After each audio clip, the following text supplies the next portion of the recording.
கவிதை ரசிகன் இன்று இந்த நிகழ்விலே பாரதியையும் அவனது சுயசரிதையிலே அமைந்திருக்கின்ற ஒரு பாடலையும் நாங்கள் பார்ப்போம்.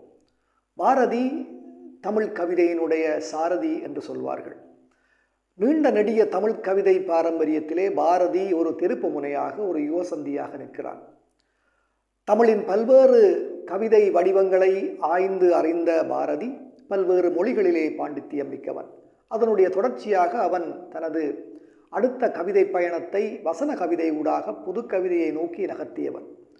இதைவிட தமிழினுடைய பாரம்பரியம் மிக்க சகல கவிதை பாணிகளையும் வடிவங்களையும் கையாண்டவன். அவன் ஒரு யுகசந்தி. தமிழ் கவிதையை பயில்கின்ற இளையவர்கள் பாரதியை தவிர்த்து தமிழ் கவிதையை பயில முடியாது. ஆக குறைந்தபட்சம் பாரதியை படிப்பதன் மூலம் தமிழ் கவிதையினுடைய பல்வேறு அம்சங்களை நாங்கள் அறிந்து கொள்ள முடியும். இன்று பாரதியினுடைய நூற்றாண்டு கடந்து அவனுடைய நினைவுகள் பேசப்பட்டு கொண்டிருக்கிறது. அவன் வாழ்ந்த காலத்திலே அவன் மதிக்கப்பட்டதை விட இன்று அவனை ஒட்டி இன்று பல்வேறு விடயங்களை நாங்கள் பார்த்து கொண்டிருக்கிறோம். பாரதி தமிழினுடைய தவிர்க்க முடியாத அடையாளமாக மாறியிருக்கிறான்.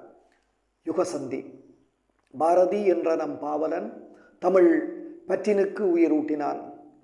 பாரதி என்ற நம் பாவலன் தமிழ் பற்றினுக்கு உயிரூட்டினான். திறம் சாரதி தொல் கவி தேரினை மனச்சாலைகள் யாவிலும் ஓட்டினான். அன்று வேரை அரித்த புழுக்களை வெல்ல வேறு பாச்சித்திரம் திட்டினான்.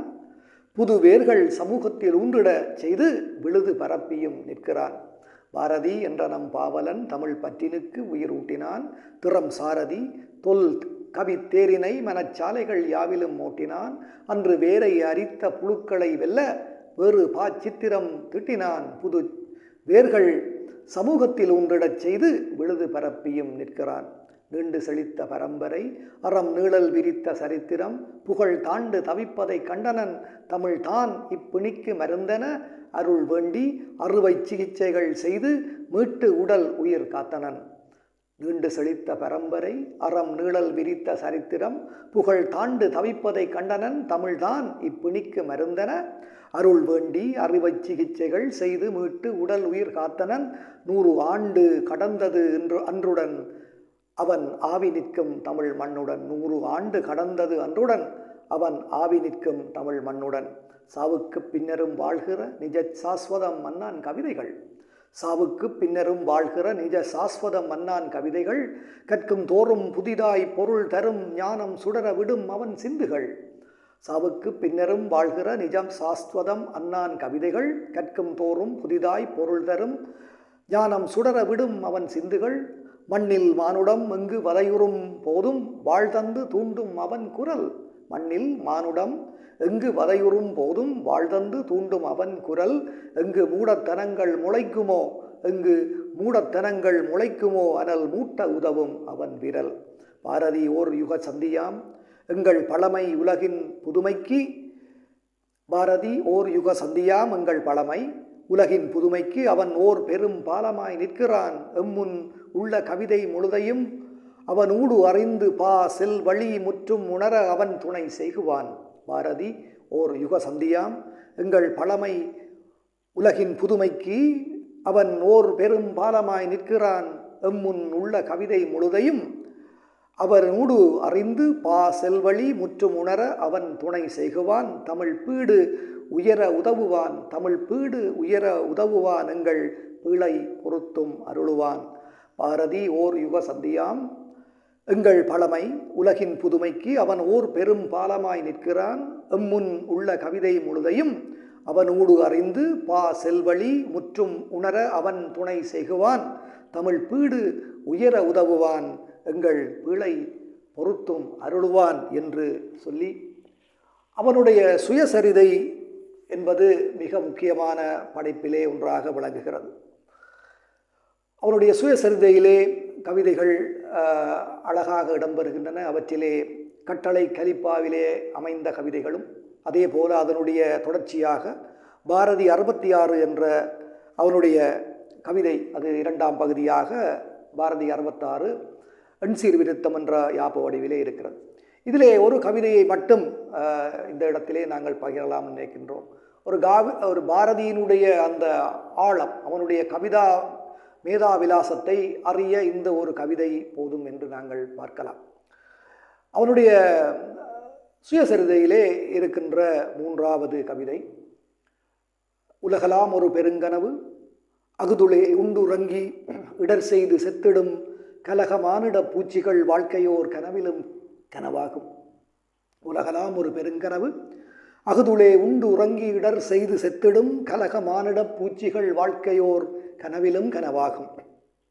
இதனிடை சில தினங்கள் உயிர்க்கமுதாகியே செப்புதற்கரிதாக மயக்குதால் இதனிடை சில தினங்கள் உயிர்க்கமுதாகியே செப்புதற்கரிதாக மயக்குமால் திலக வானுதலார் வரும் மையலாம் தெய்வீக கனவன் அது வாழ்கவே. உலகலாம் ஒரு பெருங்கனவு அகுதுளே உண்டுறங்கி இடர் செய்து செத்திடும் கலகமானிட பூச்சிகள் வாழ்க்கையோர் கனவிலும் கனவாகும். இதனிடை சில தினங்கள் உயிர்க்கமுதாகியே செப்புதற்கரிதாக மயக்குமால் திலத வானுதலார் தருமையலாம் தெய்வீக கனவன் அது வாழ்கவே என்பது அந்த கவிதை. அவன் சொல்லுகிறான், உலகலாம் ஒரு பெருங்கனவு. இந்த உலகம் ஒரு பெரும் கனவு போன்றிருக்கிறது. அகுதுளே உண்டு உறங்கி இடர் செய்து செத்திடும் கலக மானிட பூச்சிகள் வாழ்க்கையோர் கனவிலும் கனவாகுமாம். அந்த உலகம் என்ற கனவிலே உண்டு உறங்கி மற்றவருக்கு இடர் செய்து செத்து போகின்ற கலகம் செய்கின்ற மானுட பூச்சிகள், இந்த மானுடர்கள் எப்படியானவர்கள் என்றால் பூச்சிகள் போன்றவர்கள் தான். உலகலாம் ஒரு பெருங்கனவு அகுதுளே உண்டு உறங்கி இடர் செய்து செத்திடும் கலக மானிட பூச்சிகளுடைய வாழ்க்கை ஓர் கனவிலும் கனவாகுமா. இதனிடை இந்த கனவுகளுக்கிடையிலே சில தினங்கள், எங்களுடைய வாழ்க்கையிலே சில தினங்கள் உயிர்க்கமுதாகி உயிரை வாழ வைப்பது, உயிரை மரணிக்க வைக்காது அமுது என்று சொல்வார்கள். இதனிடை சில தினங்கள் உயிர்க்கு அமுதாகிய, உயிர்க்கு அமுது போன்று இருந்து செப்புதற்கு அரிதாக மயக்குமால், நாங்கள் சொல்வதற்கு வார்த்தைகள் இல்லாத வகையிலே எங்களுக்கு மயக்கம் தர வைக்கக்கூடியதாக இருப்பதால் திலத வானுதலார் தரும் மையலாம் தெய்வீக கனவன் அது வாழ்கவே. அதாவது திலகமிட்ட வாழ் போன்ற நுதலை கொண்ட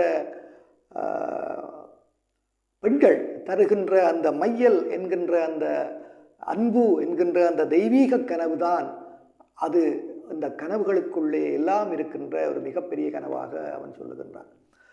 உலகலாம் ஒரு பெருங்கனவு அகுதுளே உண்டு உறங்கி இடர் செய்து செத்திடும் கலக மானிட பூச்சிகள் வாழ்க்கையோர் கனவிலும் கனவாகும். இதனிடை சில தினங்கள் உயிர்க்கமுதாகியே செப்புதற்கு அரிதாக மயக்குமால் திலத வானுதலார் தரும் மையலாம் தெய்வீக கனவன் அது வாழ்கவே. அதாவது திலகமணிந்த வாழ் போன்ற நுதலை கொண்ட பெண்கள் தருகின்ற அந்த அன்பு என்கின்ற தெய்வீக கனவுதான் எங்களுடைய கனவுகள். வாழ்க்கை ஒரு கனவு, அதிலே எங்களுடைய உலகம் ஒரு கனவு, அதிலே வாழ்க்கை ஒரு கனவு, அதிலே மகிழ்ச்சி தருகின்ற தெய்வீகம் பொருந்திய கனவாக திலகம் அணிந்த வாழ் நுதலை கொண்ட பெண்களுடைய அந்த அன்பு, அந்த காதல் தான் ஒரு தெய்வீக கனவு என்று பாரதி சொல்லுகிறார். இந்த ஒரு கவிதைக்குள்ளே அவன் சொல்லுகின்ற அந்த விடயம் எவ்வளவு ஒரு பிரமாண்டமானது என்பதையும், வாழ்க்கையினுடைய தத்துவத்தை எவ்வளவு அழகாக எடுத்து காட்டுகிறது என்பதையும் நாங்கள் பார்க்கலாம். பாரதி ஒரு சாமானிய கவிஞன் அல்ல. பாரதி 10ஓடு 11 அல்ல. எங்களுடைய தமிழ் மரபிலே வந்த வழி வந்த மிக பெரிய கவிஞர்களிலே அவர்களுக்கு நிகராக வைத்து நோக்கக்கூடிய இடத்திலே பாரதி இருக்கிறான் என்பதற்கு அவனுடைய இந்த சுயசரிதை ஒரு முக்கியமான எடுத்துக்காட்டாக இருக்கிறது. அதிலே இந்த ஒரு பாட்டு, இந்த ஒரு சோறு, ஒரு பானை சோற்றுக்கு ஒரு சோறு பதம் என்பார்களே, அதுபோல இந்த ஒரு பாடல் அவனுடைய அந்த கவிதா மேதாவிலாசத்தை எடுத்து காட்டுகிறது என்பதைத்தான் நாங்கள் இங்கே பார்க்கின்றோம். உலகலாம் ஒரு பெருங்கனவு அகதுளே உண்டு உறங்கி இடர் செய்து செத்திடும் கலக மானிட பூச்சிகள் வாழ்க்கையோர் கனவிலும் கனவாகும். இதனிடை சில தினங்கள் உயிர்க்கமுதாகியே செப்புதற்கு அரிதாக மயக்குமால் திலத வானுதலார் தரும் மையலாம் தெய்வீக கனவு அன்னது வாழ்கவே என்று கூறுகின்ற அந்த பாரதியினுடைய நினைவோடு நாங்கள் இன்றைய இந்த சிந்தனையை நிறைவு செய்கிறோம். உண்மையிலே பாரதியை பற்றி நாங்கள் பேச வேண்டும், அவனை பயில வேண்டும். இளைய தலைமுறை, தமிழிலே ஆர்வமுள்ளவர்கள் அனைவரும் பாரதியை தவிர்த்து தமிழை கற்க முடியாது. இலக்கியம் கற்பவர்கள், தமிழ் கவிதைகளை கற்பவர்கள் இளைய தலைமுறைகள் பாரதியை ரசிக்க வேண்டும், படிக்க வேண்டும், வியக்க வேண்டும் என்று கூறி விடைபெறுகிறோம்.